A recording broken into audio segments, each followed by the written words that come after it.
ভারত থেকে নেমে আসা ঢল এখনো কমছে না, সেদিকে রয়েছে বৈরী আবহাওয়া, অনবরত বৃষ্টি।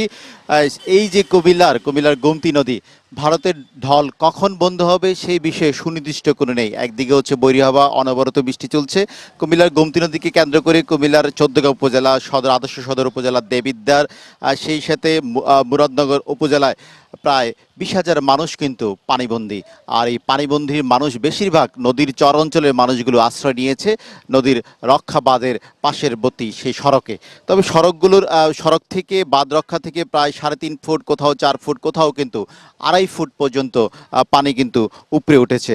এবং সেই জায়গায় কুমিল্লার ছত্রখিল, কামারখাড়া বাঁধ, প্রায় বাদুরখোলা, সেই প্রায় 16টি জায়গায় কিন্তু অত্যন্ত ঝুঁকিপূর্ণ রয়েছে।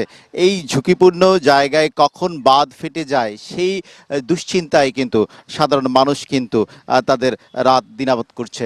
তবে সাধারণ মানুষের যে আশ্রয় কেন্দ্রগুলো ইতিমধ্যে খোলা হয়েছে আদর্শ সদর উপজেলা, চৌদ্দগ্রাম উপজেলা, দেবিদ্বার এবং মুরাদনগর উপজেলা। তবে সাধারণ মানুষ বলছে এই অপর্যাপ্ত রয়েছে সাধারণ মানুষের সাহায্যে, এবং এখন পর্যন্ত তারা অনেক পরিবার খোলা আকাশের নিচে দাঁড়িয়ে আছে।